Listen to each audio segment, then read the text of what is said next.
You need to move to the basement, Marcus. Or we can look at assisted living facilities nearby. Either way, the upstairs bedrooms are being converted. My daughter-in-law Victoria stood in the doorway of what used to be my wife's sewing room, her arms crossed, her voice carrying that particular tone of someone who's made a decision and doesn't expect resistance. I looked up from the photo album in my lap. Pictures of Caroline and me at our wedding. Her in the garden she'd planted behind our first house. Ethan as a baby in the cradle I'd built in the garage workshop. I see, I said quietly. Victoria shifted her weight, clearly expecting more of a reaction. It's not personal, Marcus. We just need the space. Ethan's been working from home more, and I need a proper home office. The basement has that nice rec room area. You'd have your own bathroom down there. Or assisted living, I repeated. Well, yes. I mean, you're 72. At some point, it makes sense to have professional care available. There's a lovely place just 15 minutes away. They have activities, meals prepared, nursing staff on call. I closed the album gently, my fingers tracing Caroline's face one more time. You're right, I said, and I smiled. I'll make arrangements. Victoria blinked, clearly thrown by how easy that was. Oh, well, good. I mean, thank you for being so understanding. She hesitated in the doorway. Ethan will be glad you're being reasonable about this. After she left, I sat there for a long moment in the afternoon light. This house, Caroline and I had saved for 3 years to afford the down payment. We'd moved in when Ethan was 8 in 1992. I'd spent countless evenings in the garage, building furniture, fixing neighbors' broken appliances for extra money. Caroline had sewn curtains for every window, planted the garden that still bloomed every spring. When she died 5 years ago, the grief nearly took me under. But I'd promised her I'd look after Ethan, make sure he had security.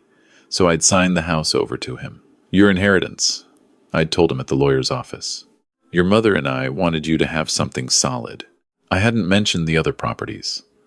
The business. Caroline and I had agreed years ago that Ethan needed to make his own way first, build his own life without the shadow of wealth hanging over him. We'd lived modestly, deliberately. I'd worked construction, then carpentry, building a reputation as a reliable handyman. Ethan grew up seeing his father as a skilled tradesman who earned an honest living. He never knew about Harrington Spirits, the craft distillery I'd started in 1985 with money from my grandfather's estate. Small batch bourbon and rye whiskey that had quietly built a reputation among collectors and high-end restaurants. Caroline had managed the books from home for years, keeping it separate from our family life. We'd made enough to invest in property, to build wealth slowly and carefully. But we'd wanted Ethan to understand the value of work, to respect the people who built things with their hands, to never take anything for granted. I thought he'd learned those lessons. I'd watched him graduate from college, start his career in marketing, work his way up. He'd met Victoria at an industry conference. She came from money, old family wealth, and I'd seen the way Ethan changed around her, standing a little straighter, talking about brands and luxury goods, ordering wine he couldn't pronounce. Still, he seemed happy. And when Caroline got sick, Ethan had been there, held his mother's hand, helped me make the funeral arrangements. I'd signed the house over to him 6 months after Caroline died, wanting to give him something tangible from the life his mother and I had built. Now, 2 years later, here I was being offered the basement or assisted living. I pulled out my phone and called Eleanor Hayes. Marcus! Her warm voice came through immediately. I was just thinking about you. How are you doing? Eleanor, I think it's time I came back full-time. A pause. Are you sure? You said you wanted to stay close to Ethan, especially after Caroline. Plans change. Can you arrange for someone to pick me up Friday morning? I'll need help with some boxes. Of course. I'll drive up myself. Marcus, is everything all right? I looked around the room, Caroline's paintings still on the walls, the bookshelf I'd built, the window seat where she used to read. Everything's fine, I said. I'm just ready to come home. That evening, Ethan came home from work to find me packing. He stood in my doorway, loosening his tie, his face carefully neutral. Victoria told me, "You're being really good about the basement idea," he said. I folded another sweater into the box. "Actually, I've decided to make other arrangements." His eyebrows rose. "Assisted living? Dad, you don't have to rush into that. The basement really would be—" "I'm not going to assisted living, Ethan." I turned to face him. "I have a place upstate. I'll be moving there." "Upstate? What place? I didn't know you had. Do you mean renting something?" "No, son. I own it." Confusion crossed his face. "You own property upstate? Since when?" "A long time. Your mother and I— well, it's a complicated story." I taped up the box. "But it's time I went back. I don't understand. How can you afford—" He stopped himself. "Sorry. I didn't mean it like that." "Yes, you did. It's fine." I met his eyes. "You've always thought of me as just a handyman, someone who scraped by. That was intentional, Ethan. Your mother and I wanted you to learn the value of work, not grow up entitled." "Dad, what are you talking about?" "You'll see soon enough." I returned to packing. "Someone's coming Friday morning to help me move. You and Victoria don't need to worry about anything." He stood there for a long moment. I could feel him wanting to ask more questions, but something stopped him. Maybe pride, maybe guilt, maybe both. "If you need anything," he finally said, "just call." "I will. Thank you, son." After he left, I sat on the edge of the bed Caroline and I had shared for 40 years. The bed I'd built from reclaimed oak. I could almost feel her hand in mine. "Time to stop pretending, love," I whispered. Time to let him see the truth. Friday morning arrived crisp and clear. I'd been up since 5, finishing the last of the packing. Most of my clothes, Caroline's photo albums, my tools from the garage. The rest could stay. It had always been Ethan's house anyway. At 8:30, I heard the vehicle pull into the driveway. Through the window, I saw Eleanor Hayes stepping out of a silver Range Rover. She was dressed in her usual professional style, but her face lit up when she saw me at the door. "Marcus, let me look at you." She climbed the porch steps and pulled me into a quick hug. "Too skinny. Are they not feeding you?" "I feed myself just fine, Eleanor." "Well, Clara's been cooking for a week, preparing for your return. The staff is excited." "How are things at the distillery?" "Running like clockwork, as always, though we've missed having you around for the big decisions." She glanced past me into the house. "Is Ethan home? I'd love to meet him finally." "He's at work. Victoria's at her yoga class." Something flickered in Eleanor's expression. "I see. Well, let's get you loaded up." We worked efficiently, carrying boxes to the Range Rover. I was sealing the last one when I heard a car door slam. Victoria's white BMW sat in the driveway beside Eleanor's vehicle. "Marcus?" Victoria walked up the driveway, yoga mat under her arm, staring at the Range Rover with its Massachusetts plates. "What's going on? Whose car is this?" "This is Eleanor Hayes," I said. "She's helping me move."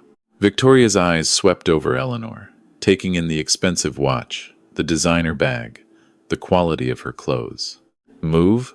Today? I thought we agreed you'd take some time to—" "You made the decision," I said gently. "I'm simply following through." Eleanor extended her hand. "It's nice to meet you, Victoria. I've heard so much about you." Victoria shook it automatically, her mind clearly racing. "I'm sorry. How do you know, Marcus?" "Eleanor manages my property upstate," I said. "Property manager?" Victoria's tone shifted slightly, the way it did when she was recalibrating someone's importance. "Well, it's very kind of you to help Marcus with his move. Though I'm not sure we discussed the timeline." "The timeline is now," I said. "Everything's packed. I'll leave my key on the kitchen counter." "Your key? Marcus, this is still your home. You don't have to. It's Ethan's home. You've made that clear." I picked up the last box. "Tell my son I'll call him once I'm settled." I walked past her to the Range Rover. Eleanor followed, giving Victoria a polite nod. As we pulled out of the driveway, I saw Victoria on her phone, probably calling Ethan. "She seems lovely," Eleanor said dryly. "She's young, ambitious, doesn't understand yet that money doesn't equal worth." We drove north in comfortable silence. The city gave way to suburbs, then rolling hills. Eleanor caught me up on business. Production numbers, distribution, expansion. The bourbon we'd aged for 15 years that was finally ready for release. Collectors are already asking about it, she said. We could get 800 a bottle, easily. Caroline would have loved that. She always said the 15-year was our masterpiece. She was right. Eleanor glanced at me. You know the estate's been lonely without you, Marcus. The cottage feels empty. I'm ready to be back, these past 2 years. I thought staying close to Ethan was what Caroline would have wanted, but I don't think she'd want me living in a basement either. 2 hours later, we turned off the highway onto a private road. Trees lined both sides, their leaves turning gold and red. Another mile, and we reached the gate. Eleanor punched in the code, and the iron gate swung open to reveal the grounds. Harrington Estate stretched across 200 acres of pristine New England landscape. The main house, a renovated 1890s manor, sat at the top of a gentle rise. Below it, the distillery buildings. Beyond those, the warehouses where thousands of barrels aged slowly in temperature-controlled darkness. Staff cottages dotted the property. Gardens, a small pond. Home, I breathed. We drove past the main house to the cottage where Caroline and I had lived when we worked on site. Someone had planted new flowers in the boxes she'd installed. The porch had been freshly painted. The staff wanted everything perfect for your return, Eleanor said. Before I could respond, people began emerging from the buildings. James from maintenance, Clara from the kitchen, the distillery workers, production managers, warehouse staff. They lined up along the path, applauding as Eleanor parked. "Welcome back, Mr. Harrington," someone called. I stepped out of the vehicle, overwhelmed. "You didn't have to do all this." "Are you kidding?" Clara bustled forward, wiping her hands on her apron. "Your family, Marcus. Welcome home." The next few hours passed in a blur of hugs, conversations, and catching up. I toured the distillery, running my hands over the copper stills Caroline and I had designed. Visited the warehouses where our bourbon aged in charred oak barrels. Checked the bottling line, where we'd recently expanded capacity. "Production's up 18% year over year," Eleanor reported as we stood in the tasting room. "Revenue's strong. We're getting requests from restaurants and distributors we never could have cracked 5 years ago." "Caroline's work," I said. "She spent decades building relationships, and you spent decades perfecting the product. That's why it works." Eleanor poured us both a taste of the 12-year rye. "To Caroline, and to having you back where you belong." We clinked glasses. The whiskey burned, smooth and perfect. That evening, I sat on my cottage porch, watching the sun set over the estate. My phone rang. "Ethan." "Dad?" "Victoria said you left today. She said some woman picked you up." "Eleanor Hayes, my estate manager." "Estate manager?" "Dad, what is going on?" "Victoria said the woman was driving a Range Rover, wearing a Rolex. That doesn't make any sense." "It makes perfect sense, Ethan. I own a business upstate. Always have. Your mother and I ran it together." Silence. Then, "What kind of business?" "A distillery. Harrington Spirits. Small batch bourbon and rye whiskey." More silence. I could almost hear his mind working. "Harrington Spirits?" "Dad, I've seen that brand. We served it at my company's executive dinner last year. That's expensive stuff." "Yes." "You own it? You're saying you've owned a luxury whiskey brand this whole time, and you never told me?" "That's correct. I don't." "Why? How? When did this happen?" "I started the business in 1985. Your mother managed it with me for 30 years. We kept it separate from our family life because we wanted you to grow up normal. To understand hard work and humility. You let me think you were just a handyman. You let me worry about your finances. You let me." He stopped. "You let me and Victoria treat you like you needed our charity." "I never asked for charity, son."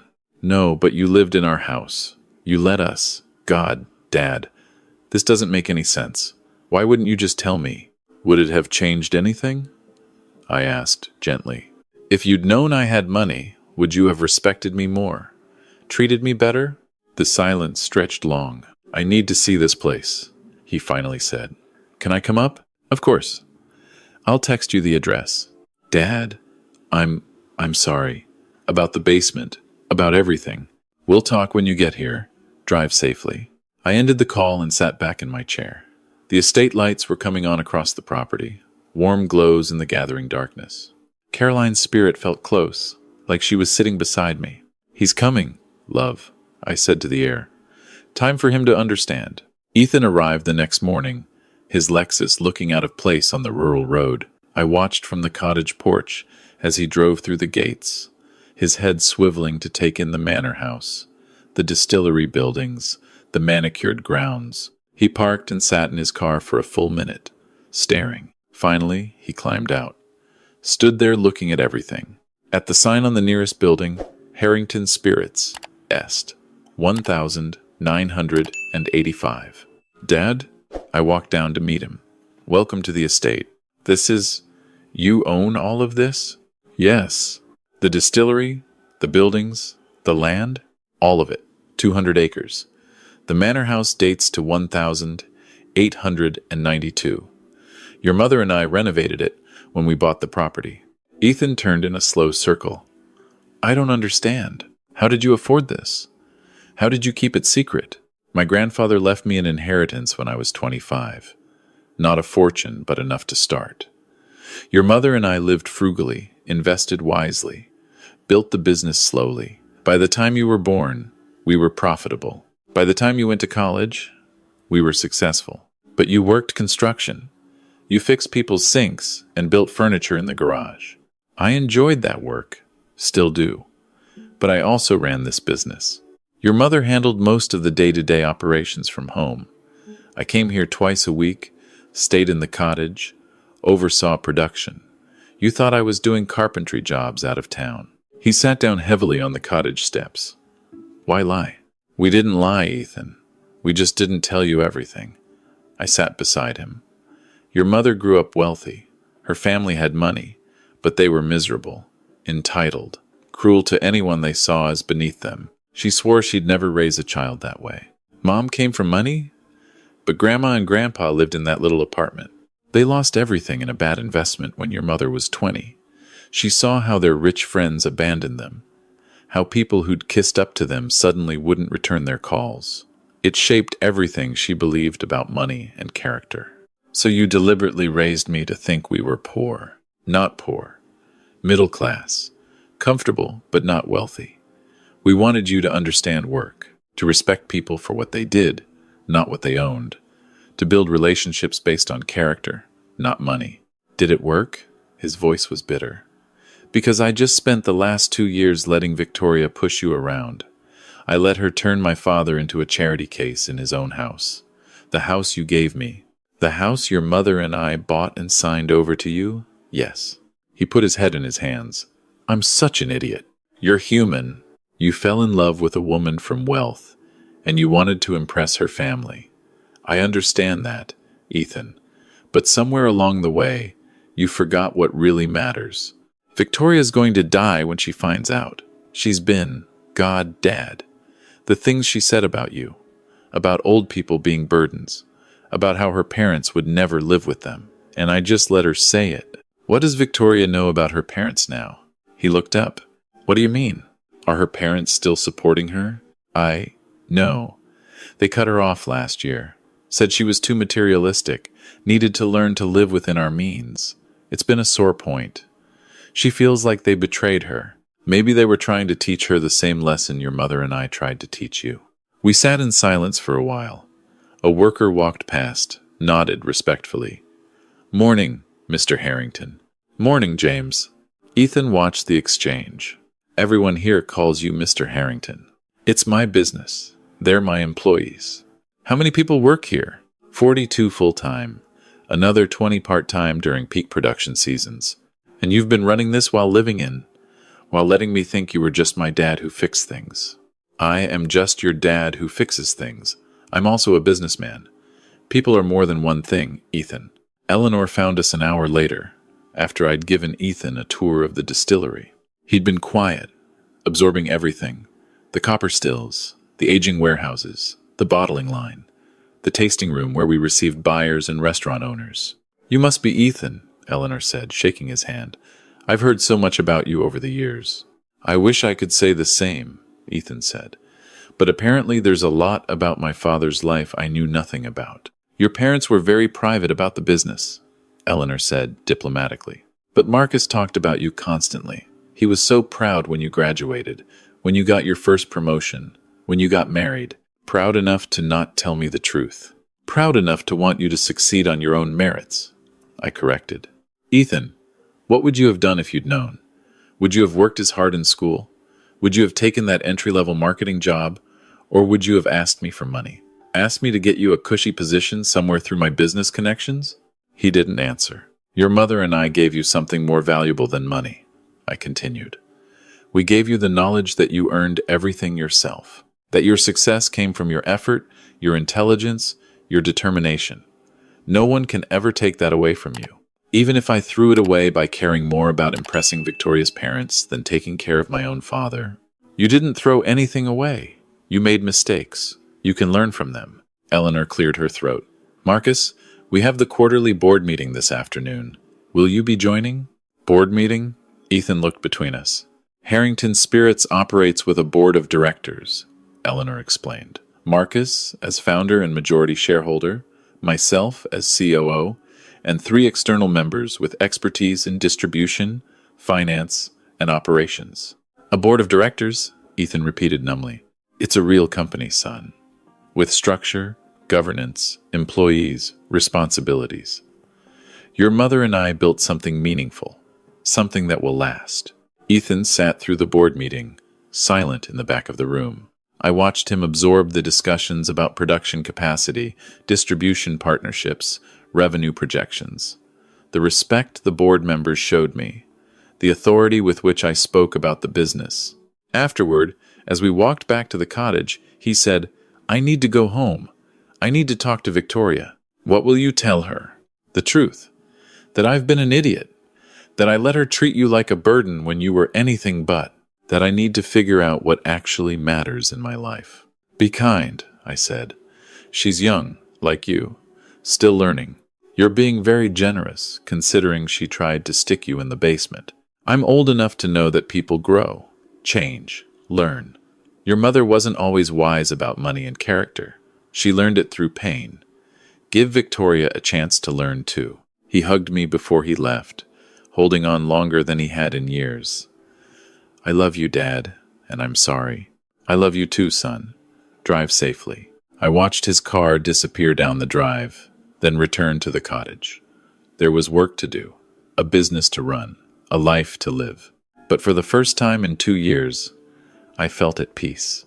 3 weeks later, my phone rang on a Saturday morning. Ethan.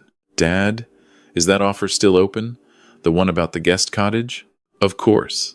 What's happening? Victoria and I have been talking a lot about priorities, about what we want our life to look like, and we think we'd like to try something different. If you're willing, I'm listening. I want to learn the business, the real work, from the ground up.